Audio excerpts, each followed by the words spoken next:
tatay na ito yung anak niya na binibigyan niya ng importansya.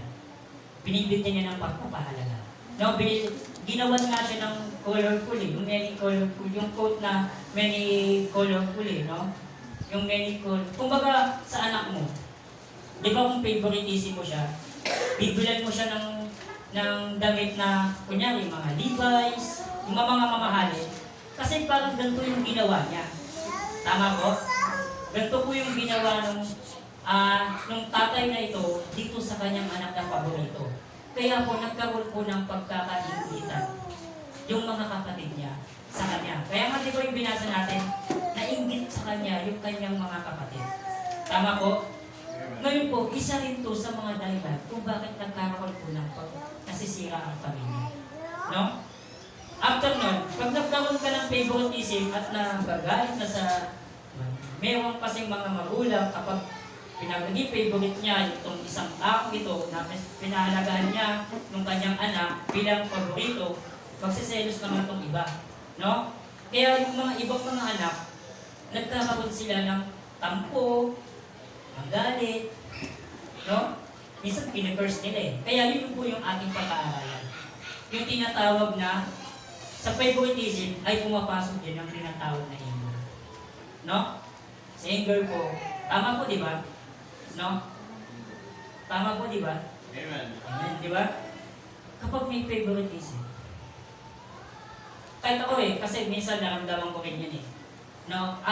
Sa testimony ko lang din po Ako kasi nung time ng mga nakalit na nung mga panahon, din kasi ako naging mabuting anak.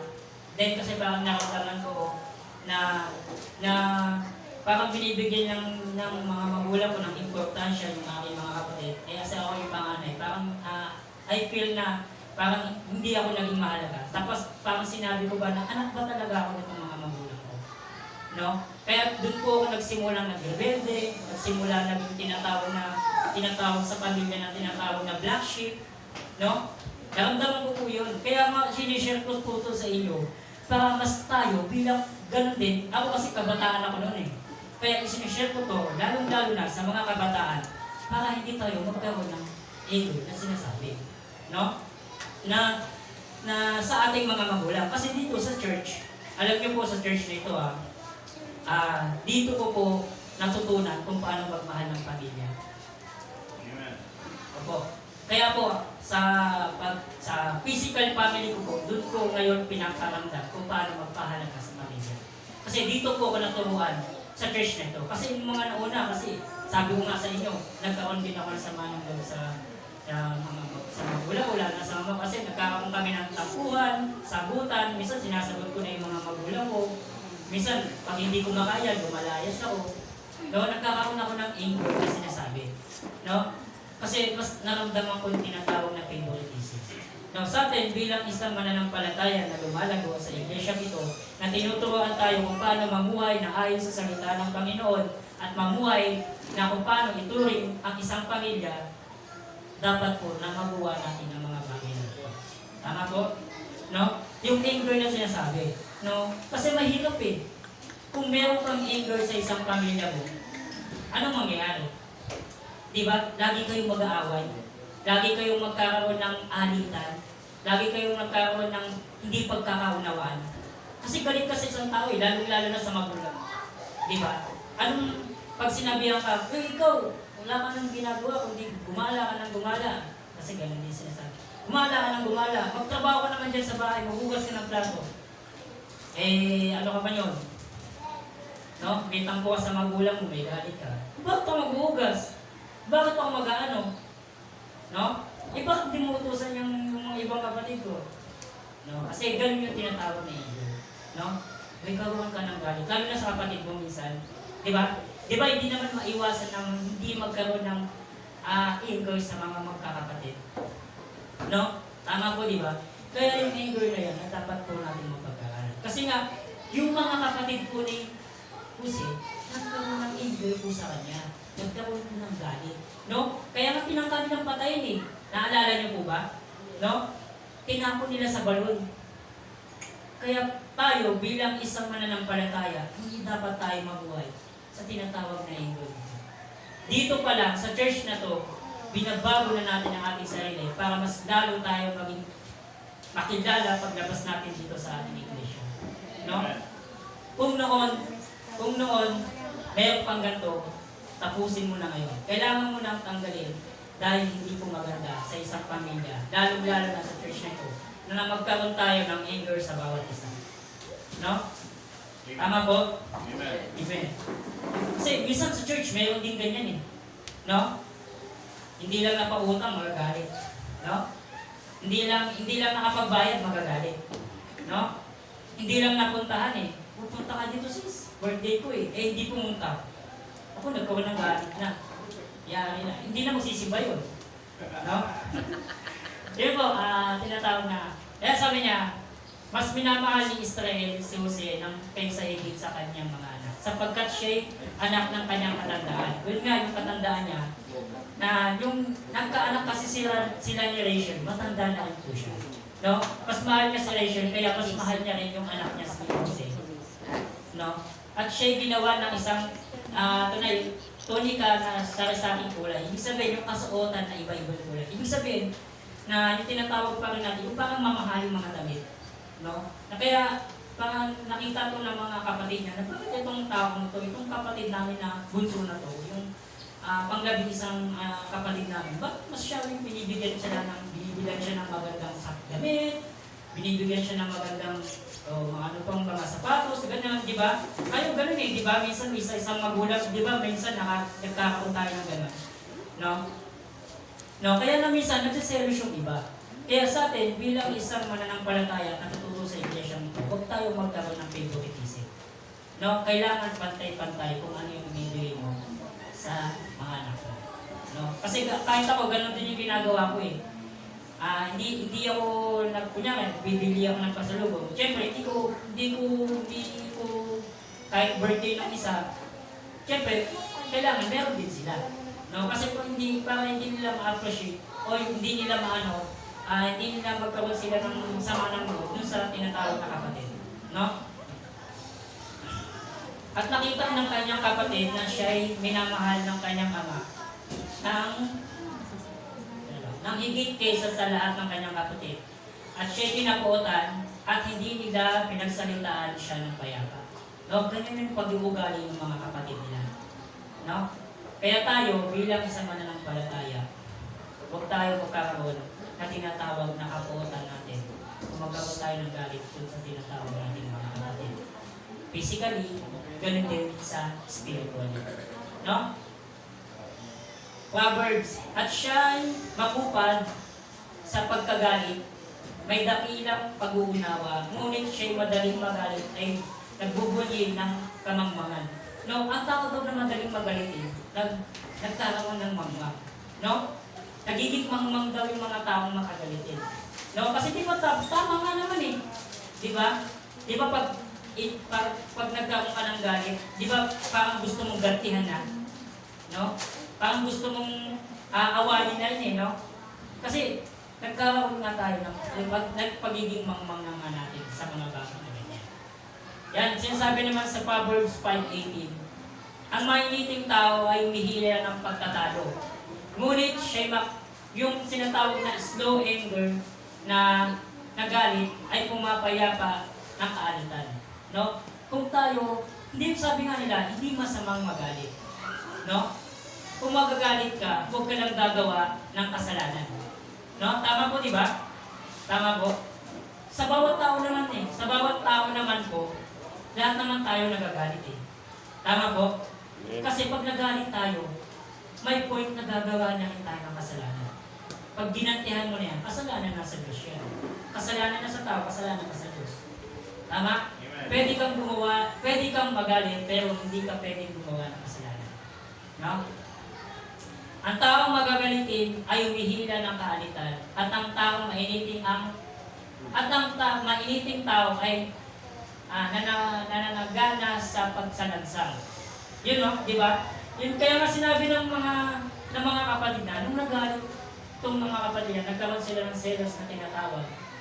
Dahil favoritism nga, nagkaroon ng favoritism ng ama at favorite ng ama itong bunso ito. Kaya nagkaroon sila ng ng anger doon sa tinatawag na kapatid. Ganon din sa ama. Tama? Nalalaman ninyo ito, mga minamahal kong kapatid. Ngunit ang magmaliksi sa bawat taong nakikinig, makupad sa pananalita at makupad sa pagkagalit. Minsan din, di ba tayo, kapag galit tayo, di ba nakakapagsalita tayo ng hindi maganda?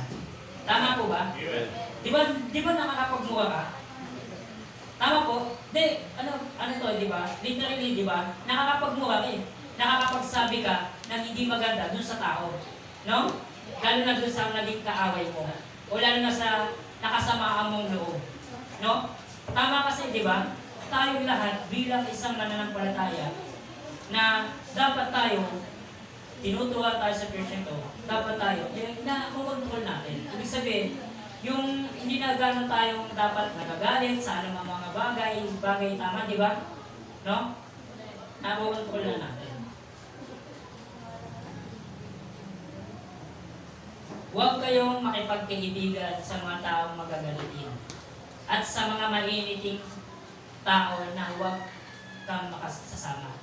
No? Kasi pag sumama ka na sa mga yung tinatawag nilang mainitin na tao, yung laging galit, magiging ganun ka na eh. No? Kaya nga sabi ko, sino yung nakakasama mo, yung magiging mahahawa ka. No? Magiging ganun ka. Kaya tayo bilang isang mananampalataya at bilang isang iglesia, sa pamilyang ito, no? Kasi kahit ako noon eh, naramdaman ko rin eh. Naramdaman ko yung mga bagay na ganito. Kaya sabi ng Biblia na huwag tayo makipagkaibigan sa mga taong magagalitin. No? Kasi, yun nga, alam niyo na kung ano yung pwedeng mangyari. Tama po? Ito na yung sinasabi ko kanina. Huwag kayong magagalit at huwag kayong magkakasala. Huwag lumubog ang araw sa inyong galit. No? Kapag nagkaroon po tayo ng hindi pagkakaunawaan sa kapatid mo, sa pamilya mo, sa nanay at tatay mo, sabi ng Biblia, huwag mo nang hintayin lumubog ang araw. No? Yung galit na nakaramdaman mo sa inyong kalooban. Noong time po na nagkasagutan po kami, mananampalataya na po ako noon. Nagkasagutan po kami, parang hindi lang din naging maganda yung naging pandinig ko ng sinabi ng mama ko na nagkaroon, kasi na naging ano ko dati kasi palasagot din ako sa magulang eh. No? Pero nung time mananampalataya na ako, nagkaroon din kami ng alitan, parang hindi pagkakaunawaan. Hindi ko hinayang lumubog ng araw. Sinupad ko yung sinasabi ng Biblia. Kasi noon, hindi ako marunong magpatawad. Ako mismo umaalis sa bahay. Kung nagkaroon kami ng sagutan ng magulang ko, ng mama ko, umaalis ako sa bahay. Hindi natawag nila nag-stalk ko, lumalayas. Ilang linggo, ilang araw, ilang buwan, hindi ako umuwi sa bahay. Doon ko natuto maging dependent sa buhay ko. Kasi nagkaroon ako ng galit sa magulang ko. Nagkaroon ako ng ganun. Kasi ako naramdaman ko rin yun. Hindi kami nagkaroon ng pagkakaunawaan. Pero nung mananampalataya na ako, at ina-apply ko na yung mga bagay na yun. Pero kami na hindi pagkakaunawaan. Kasi dito ko, sabi ko sa church na ito, dito ko natuto kung paano ako respeto, lalong-lalo na sa bawat isa. At yung respeto para maging isang, maging buong pamilya. Kasi dito ko naramdaman yung tunay na pamilya sa church na ito. Kaya gusto kong iparamdam dito sa physical company. No? Na ito na ako ngayon. Yung dating anak nyo na suwain, yung dating anak nyo na ganito, yung dating anak nyo na sinatawag na black sheep, patay na yun.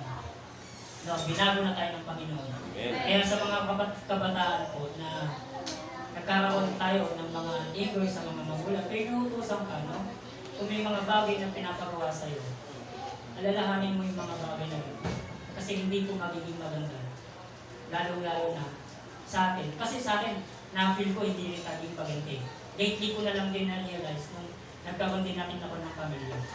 Hindi rin pala maganda yung mga bagay na ganito na parang nagiging mas mataas ka pa sa magulang mo. Na parang yung magulang mo parang nagiging wala na kung panakwenta sa'yo. Hindi rin po magiging maganda po yung mga bagay na ganito. No? Kaya sa akin, bilang isang mananampalataya at natututo ko sa iglesia ito. Nagkaroon po kami ng alitan ng magulang ko. Hindi po talaga ako ng tawad kasi dati hindi ko ginagawa yun eh. Ako mismo yung umaalis eh. Pero doon, umiyak ako, sorry.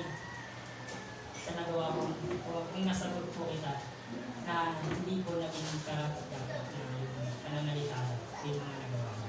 Kasi dito sa iglesia ito, dapat ina-apply po natin yung ating mga pinag-aaralan. No?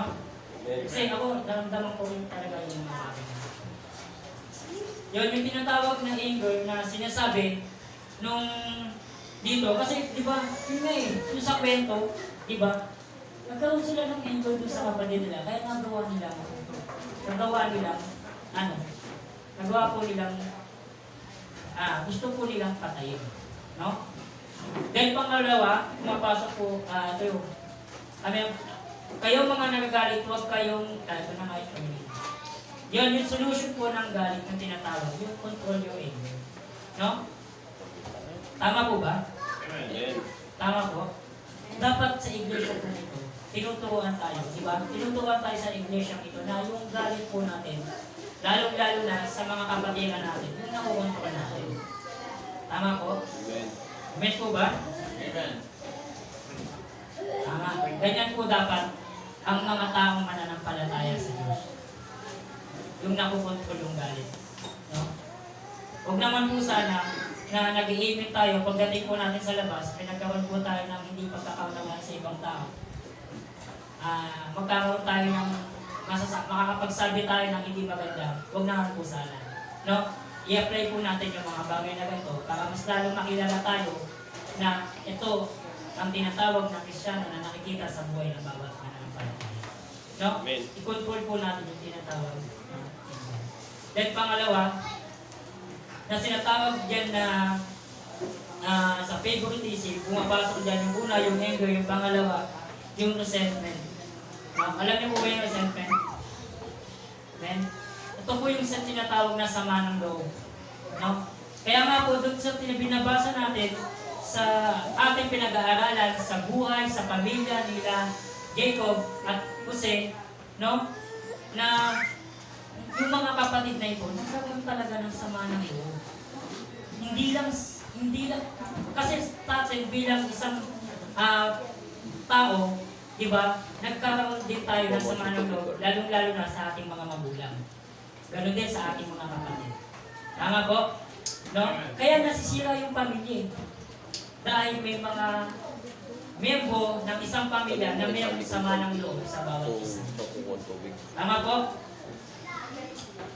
Sabi po dyan sa, ayun na, yung binasa na, at nakita ng kanyang mga kapatid na ang siya'y minamahal ng kanyang ama, nang higit ka sa lahat ng kanyang kapatid, at siya'y pinapuotan, at siya'y hindi nila pinagsalitaan ng kaya. No? Pinapuotan siya. No? Pinapuotan si Jacob dahil sa maling pagpapalaki o maling pagturing ng tatay dun sa kanyang anak. Tama? Alam nyo, ang may kasalanan talaga nito yung tatay. Tama po, di ba? Tama po yung tatay, di ba? Sa physically, meron din gano'n. Di ba? Kaya merong mga anak na sumasama ang loob dahil sa mga magulang. Minsan tatay, minsan nanay. Tama? Tama po? Naunawaan niyo po ba? Amen, di ba? Minsan may mga gano'n talaga. Kaya merong pamilya na nasisira dahil merong mga anak na may sama pa rin ang loob sa mga magulang nila. No? Kung nauunawaan po natin yung mga bagay na ito, dapat hindi po magiging maganda eh. Kasi kung meron kang sama ng loob, yung tinatawag na quote na yan, o yung tinatawag na resentment na yan, no? Na hindi magiging maganda sa'yo, lalong-lalo na ikaw mananampalataya na mayroong kapagsama ng loob sa magulang mo, sa inanay mo, sa tatay mo, bagay sa kapatid mo. No? Amen? Kaya minsan, magulang din ang gumagawa ng mga bagay eh, no? Kaya nga dapat tayo, kung may anak ka, dalawa, no? Huwag mo ipapakita sa isa na favorite mo itong isa. No? Kasi baka magkaroon yan ng sama ng loob eh. No? Baka magkaroon yan ng sama ng loob. At magkaroon siya ng sama ng loob dito sa kapatid niya.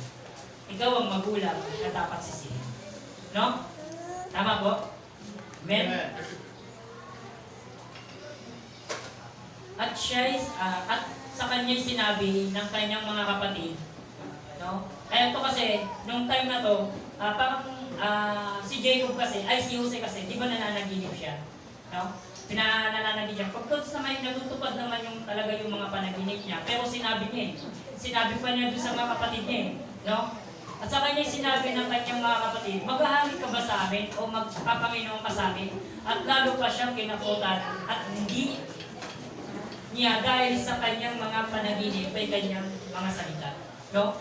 Then parang naging pag-iisip nila, pag-iyabang naman itong taong to. Bunso ka lang Tapos maghahari ka sa amin. Papanginoon ka sa amin. No? Pero bakit tayo siyang kinakutan? No, tayo bilang isang anak o gulang, no? Minsan dapat tayo na hindi dapat natin ginagawa yung mga bagay. No? Tama po? No? Kasi ganun yung nangyayari, no? No? Na parang naging mayabang tuloy yung tingin sa kanya. No? Pero may purpose naman talaga yung Panginoon about doon sa mga panaginip ko ganyan. Kung mababasa natin sa Bible, no? Kung mababasa natin sa istorya ni Jose at sinasabi. No? Kahit mga mismo yung kanyang ama di ba? Nung mababasa natin, yung kahit mismo yung kanyang ama, na sabi niya, ikaw ba? Na anak namin, magpapanginoon kami ng iyong ina sa'yo. No? Kung mababasa natin dun sa chapter 10, no? At sa kanya sinaysay sa kanyang ama na at kanyang mga kapatid at sinuwaysan ng kanyang ama at sa kanya sinabi, anong panaginip mong ito na napanaginip? Tunay ba ako at ang iyong ina at ang iyong mga kapatid ay yuyukod sa harap mo? No, mismo kanyang ama no? No? Mismo kanyang ama. Pero alam naman natin yung istorya nito ni Jose ay naging maganda naman talaga. No? Bagkus nagkaroon siya ng hindi maganda, hindi naging buo yung kanyang pamilya, no? Age of 17 pa lang siya nito no? Pero alam naman natin yung purpose ng Panginoon. Sa atin lang, yung sa ating pinag-aaralan, no? Tayo dapat bilang isang mananampalataya at lumalago sa iglesia ito, hindi tayo nagkaroon ng puot sa ating kapatid, sa ating mga magulang, ganun din lalo na sa mananampalataya mo sa ibang tao. No? Kasi kung itinuturing mong pag-isal sa iglesia ito, dapat kailangan mong magbago. At ipakita ko na ito yung pamilya na binubuo sa Island Baptist Church. Nagbabibigyan ko rin yung pamilya ko physically. No? Kung paano ituring ng bawat isa na pamilya, kapatid, ang bawat isa na narito sa Island Baptist Church. Dapat ganun din ipakita natin sa family physical natin. No? Kung meron pa pang naging kaalitan o sama ng loob sa pinsan mo, kamag-anak mo, sa mga magulang mo, tapusin mo na ngayon yan dahil hindi ko magiging maganda. Sinasabi sa paningin ng Panginoon. Tama po? Amen. No? Huwag ninyong kaputan ang inyong kapatid at ang inyong kapatid sa inyong puso. Tunay na inyong sasawayin ang inyong kapwa at huwag kayong magtaglay ng kasalanan dahil sa kanila. No? Huwag daw kayong magkaroon ng sama ng loob sa inyong puso. Lalo-lalo na sa inyong mga kapatid. No? Lalo-lalo na dito sa ating pamilya. Kasi binubuo natin dito sa iglesia nito, hindi tinatawag na family. No? No? Kaya ako, nung may dumaan na burden sa akin, parang mas pinaglaban ko rin talaga yung pamilya ko dito sa Island Baptist Church. Kaya sabi ko sa inyo, dito ko natutunan sa Island Baptist Church kung paano magturing ng isang pamilya. Kasi nung sa family namin sa physically, hindi rin po kasi ako gaan-active. Alam niyo po yung post po namin i-share ko lang po. Alam niyo po yung post namin ng family, nung mga related friends ko, yung nakita niyo yung post namin family, yun pa lang po yung kauna-unahan namin family picture.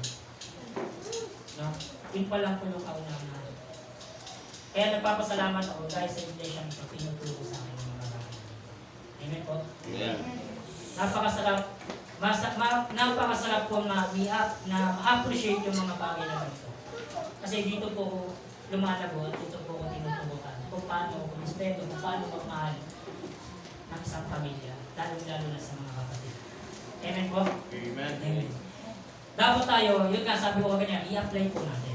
No? Kasi hindi po magkaroon na maging maganda, lalo na sa ating mananampalataya, kung meron tayong galit o tinatawag na resentment na yan, yung masama ng loob na yan, yung uot na yan, no? Kasi ang magiging solusyon yan, magkakasakit ka ng iba, no? Makakasakit ka ng iba dahil sa mga ginagawa mo. Minsan ganun di ba? Kung meron kang galit o uot na yan, makakasakit ka ng damdamin ng ibang tao, no? No?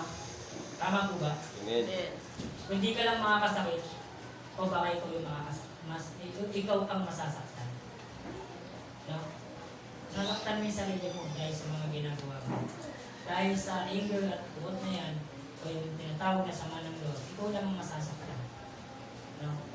Na katulad ng tinatawag ko mga sinishare ko sa inyo. No? Hindi rin naging maganda para sa akin. Yung mga bagay na ginawa ko noon. Kasi noon kasi talaga matigas din talaga ako No? Pag sinabi ko ayoko, talaga ayoko Kaya minsan, dumakating sa punto na pag sinasaway ako ng mga magulang ko talagang lumalaban din talaga. Baka naging, nagkaroon talaga ako talaga ng hindi ko alam, na yun. Kaya ako, para sa akin, yung tinatawag na, sa atin, di ba minsan sa isang pamilya, may tinatawag silang black sheep. Yung parang hindi gano'ng sumusunod sa magulang, yung gano'ng ito. Kaya dapat tayo bilang isang mananampalataya. Hindi rin magiging maganda sa atin kung meron tayo. Tama po ba? Amen. Amen. Nakakasunod po ba tayo? Amen. Amen. Dahil pangatlo, yung tinatawag ni first. No? Dahil meron pang nang galit na nangunguho yan. No? Kasi kaya nga meron ganitong pamilya na sisira No? Kasi, di ba, yung pamilya ni Jose, yung pamilya nila, di ba, nagkaroon sila ng first na dun sa kapatid nila. Sinumpanan nila No? Kaya nga gusto na nilang papatayin at itapon No? Kaya gano'n din ang mangyayari sa atin kung hindi tayo aalisin natin yung anger, yung resentment na yan, at magkakaroon din tayo ng peace. Physically, meron din ganyan, di ba? O sa telenovela lang yan. Sinusumpa ko na yung magulang ko, hindi ko na sila magulang. Sinusumpa ko na yung kapatid ko. Sa telenovela lang ba yun? Oo, nangyayari talaga physically. Nangyayari din, di ba? Tama po? Sinusumpa mo yung magulang mo. Lalong-lalo na sa mga naging broken family. Dahil sa tatay mo na ng babae, dahil sa nanay mo na ng lalaki, sinumpa mo kasi naging broken family kayo. No? Sinusumpa ko yung tatay ko, sinusumpa ko na yung nanay ko. No? Sinusumpa ko yun, pero hindi po nagiging maganda ang magiging mangyayari. Tignan mo, dahil sinumpa nila yung kapatid nila, dahil sinumpa nila yung kapatid nila, no? Nagawa ng gusto nila yung patayin kasi tapos. No? Amen po ba? Amen. Halika kayo ngayon at siya'y ating patayin, at siya'y ating itapon, at siya'y itapon sa isa sa mga balon na ating sasabihin. Yun nga, ito yung nangyari sa story No? Kung mababasa po natin, ang ganda po talaga itong story ito. Si Jose ay isa sa mga favorite kong character sa Biblia. Kaya ito po yung aking naibahagi. Kasi habang kong ini-imagine ko, habang ko binabasa, ini-imagine ko na, ang ganda nga itong story ko. Sa family nila, pero nagkaroon sila ng hindi pagkakaunawaan. Pag tinatawag, yung pinag-aaral natin is why we have a broken family. No? Nagkaroon sila ng hindi pagkakaunawaan doon sa pamilya. Kaya sa isang pamilya physically, di ba nangyayari din yan? Nasisira din. Tama po? Nasisira din yun. Minsan dahil sa tatay, minsan dahil sa nanay, minsan dahil sa kapatid. Kaya nabubuo niya yung anger, yung sentiment niya. Kaya pati itong first na sinatawag. At sinakmal siya ng isang masamang hayop. At siya'y makikita ng anumang mangyayari sa kanyang mga panaginip. No? Dahil sa pinurse nila no? Naging first nila sinumpa nila yung kapatid natin. Sana hindi ka na lang namin naging kapatid Diba? Kaya nga sinasabi nilang iba, sana hindi ka na lang naging magulang namin. Di ba nakakatalig kayo ng mga bagay na gano'n? Tama po ba? Sana tatay ko eh. Sana hindi ka na lang naging nanay ko eh. Sana hindi na lang kita naging kapatid eh. Sinusumpa nila eh. No? Tama po ba? Nakakarinig po ba tayo ng gato o sa telenovela lang? Sa pinapanood na natin sa tela. Pero nangyayari yan, di ba? Nangyayari yan. Ayun. Kaya tayo bilang isang mananampalataya, alisin daw natin yung mga bagay na ganito. Kasi tayo, binubuo natin sa iglesia na ito, yung tinatawag na family, para mas lalo tayong matuto. Paglabas natin sa simbahan ito, na doon natin makakasama natin yung family natin physically. Tama po? Amen? Walang anger, walang resentment, and no more curse. No? Lang sama nang wala, hindi mo isusumpa yung magulang. At sa bibig din lumalabas at papuri at paglait. Mga kapatid ko, ang mga bagay na ito ay hindi nakatapat magkagayon. Yung tinatawag ko pa kanina, yung sinasabi ko pa kanina, di ba? Sa bibig pa rin manggagaling eh. Yung kapag galit ka, pag may sama ka ng loob, galit i-first mo eh, di ba? Yung katulad din nilalbawa ko, sana hindi ka na yung naging magulang ko eh. No? Nasa bibig pa rin manggagaling. Kaya sabi niya, sa bibig nang gagaling yung papupuri, yung papuri. Ganun din yung paglait. No? Tama po ba? Ako, tuloy na po yan. Nantok na po ba kayo? Hindi ang pumapasok sa bibig ang siyang nakakahawa sa tao, kundi ang lumalabas sa bibig, ito ang nakakahawa sa tao. No? No? Kung ikaw, anak ka, na nagkaroon ka ng sarili mong pamilya, at kinipurse mo pa rin yung magulang mo, baka darating na panahon, yung magiging anak mo, i-curse ka rin. No? Kaya nga, dapat sa atin, tayo bilang isang mananampalataya, na sinasabi natin, sa bibig natin, yung hindi magagandang, yung mga magagandang bagay, hindi yung mga bagay na hindi magaganda. Tama? Kasi sa bibig daw lumalabas eh. Sa bibig daw lumalabas yung mga bagay na gano'n. Yung makakahawa sa tao. Kung nakakapagsalita ka ng about encouragement, about sa Panginoon, syempre mahahawa yung tao. Kaya nga sinasabi, no?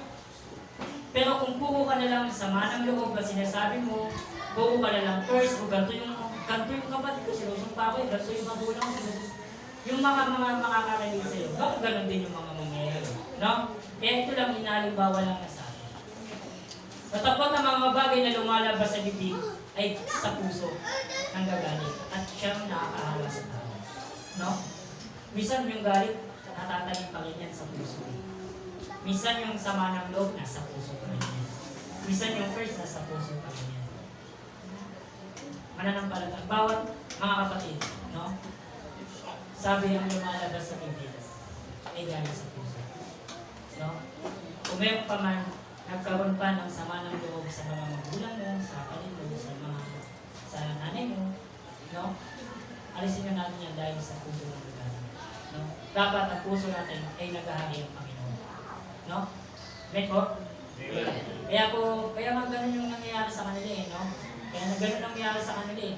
Kaya hindi rin naging buo yung pamilya yung tinatawag nitong ni Israel, ni Jacob na to, dahil may mga kapatid sila, dahil pinakita ng magulang na mas mahal yung anak na to. Kaya nagkaroon yung mga kapatid, nagkaroon ng sama na to dito sa kapatid. No? Kaya tayo bilang isang mananampalataya, dapat mag-iingat po tayo. Iyon, related naman po natin sa church. Sa church, di ba? Meron din po bang ganyan tayo sa church? Meron din po ba tayo ganyan? Na may galit, yung resentment na yan, sama ng loob, at yung tinatawag na puso. Sinusumpa mo ba yung kapatid mo sa pananampalataya? Sinusumpa mo ba yan? Nagagalit ka ba dyan? May sama ka pa ba ng loob dyan sa kapatid mo sa pananampalataya? No? Dapat sa church ay walang ganun po. No? Dapat sa church ay walang ganun po. Tama? Tama po ba? Amen. Hindi maganda magkaroon ng favoritism sa church. Tama po? Kasi minsan meron ganyan eh.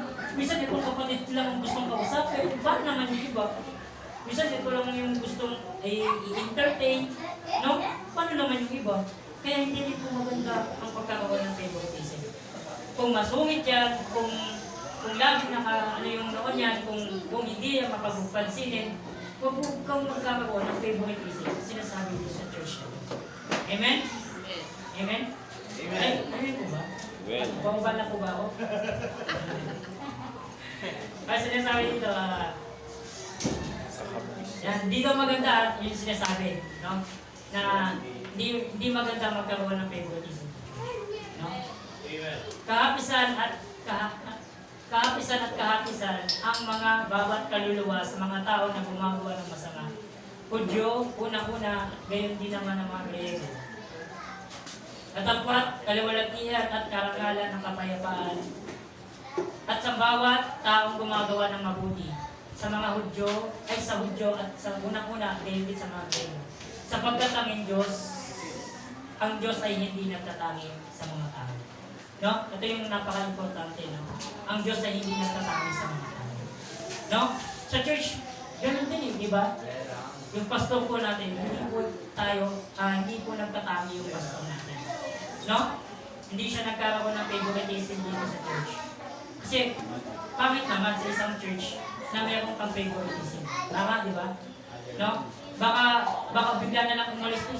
Hindi ako pinapansin ng pastor. Alis na ako dito sa church na ito. No? Meron po bang ganong palataya pa? Na hindi lang napansin ng pastor umalis. No? Meron po ba ganon? Hindi, tama nga yun, diba? Hindi din maganda eh. No? Kaya ang pastor po natin, alam naman na po natin yung buhay ng ating pastor.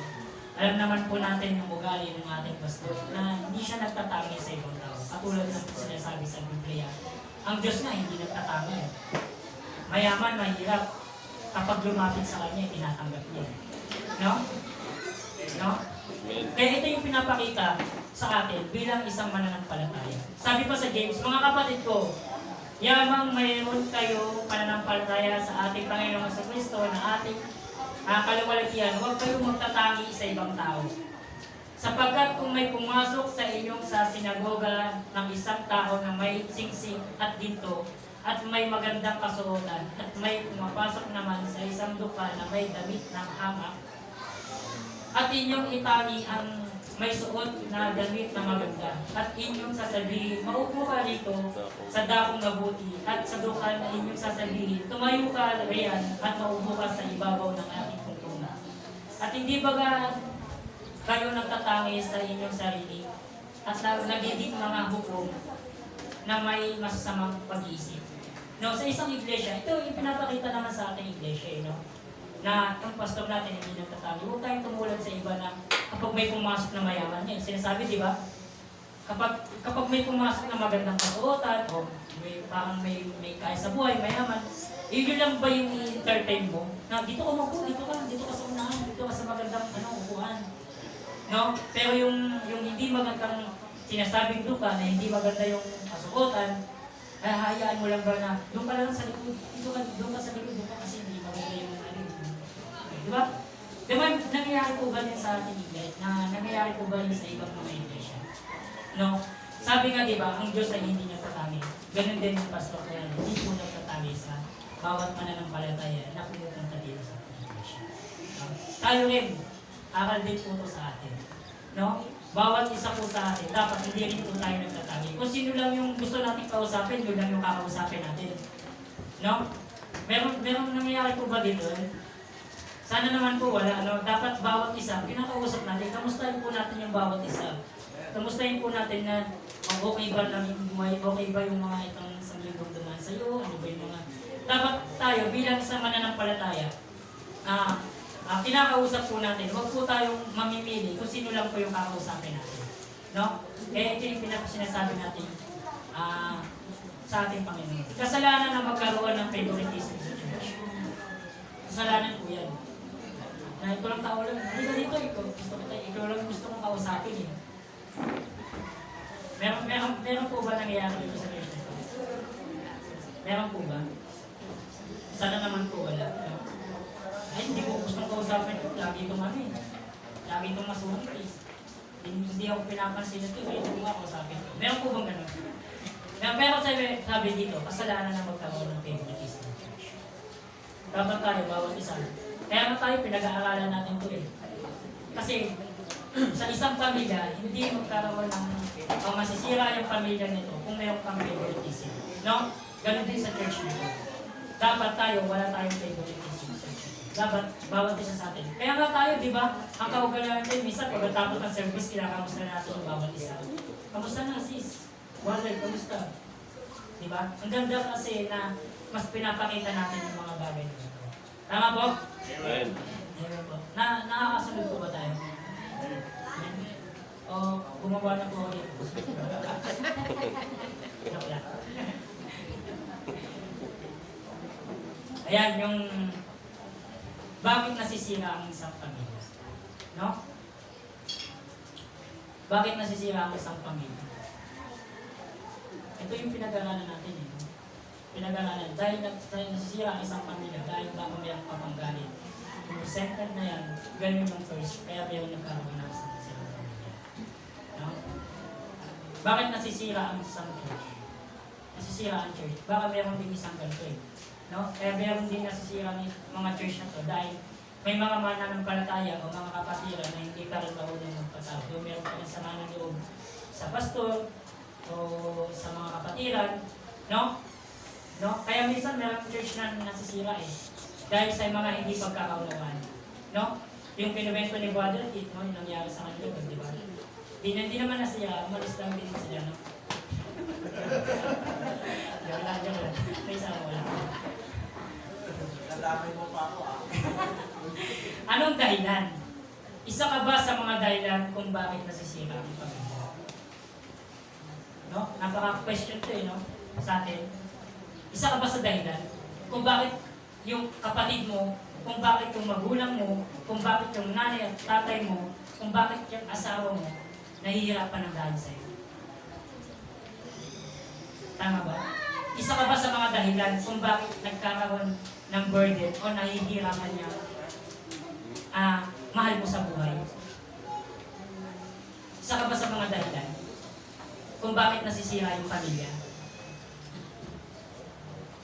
Hindi nasisira yung pamilya physically, ganoon din nasisira yung pamilya spiritually. No? Isa ka ba sa mga dahilan? Kausapin po natin yung ating mga sarili. No?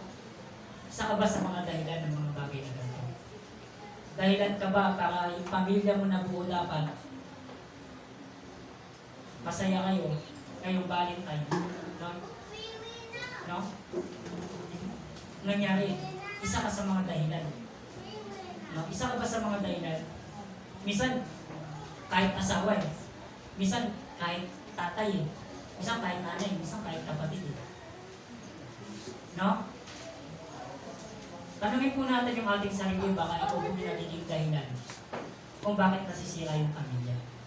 Kung bakit yung mahal mo sa buhay nagkakaroon ng burden ng dahil sa'yo. Kausapin po natin yung ating sarili dahil, ito yung ating pinag-aaralan eh. No? Nasisira yung pamilya ng dahil sa'yo. Di porket pinag-aral ka ng mga magulang mo, naging matalino ka, no? Hindi mo nasusundin sila. Kasi dahil mga bagay na ganun, minsan dumakating din sa point na hindi ka na mautusan, baka dahil sa'yo.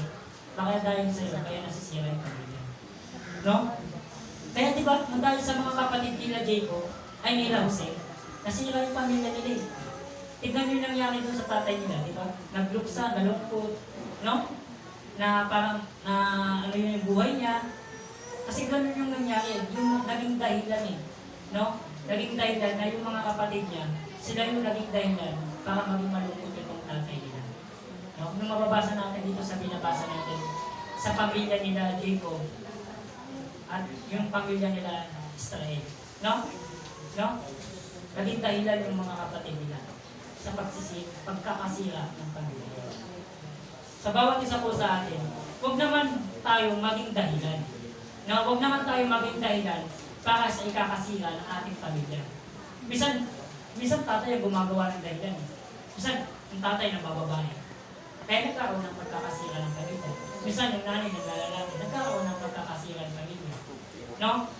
Kaya minsan, yung mga anak nagkaroon ng sama ng loob, yung anger, yung curse na yan, yung resentment na yan, Kaya nabubuo eh. Nabubuo yan. No? Kausapin muna natin ang ating mga sarili. Isa ka ba sa mga dahilan kung bakit nasisira? Sana wag naman po sana mangyari na mas sa akin kasi parang mahirap makita ang isang pamilya na broken family. Tama po, di ba? Mas mahirap makita yung isang bagay na yun. Wag kang magiging dahilan sa pagkakasira ng iyong pamilya. Tama po? Amen. Dito na po tinatapos yung ating Sunday School. Naway may natutunan po tayo at nagkaroon po tayo ng kaalaman sa salita ng Panginoon. Yung pinag-aaralan na lang po natin yung about sa family ni Jacob, yung tinatawag na Israel, yung family nila, no? Dahil sa family na to, nasira yung kanilang pamilya. Dahil nagkaroon ng ama ng favoritism.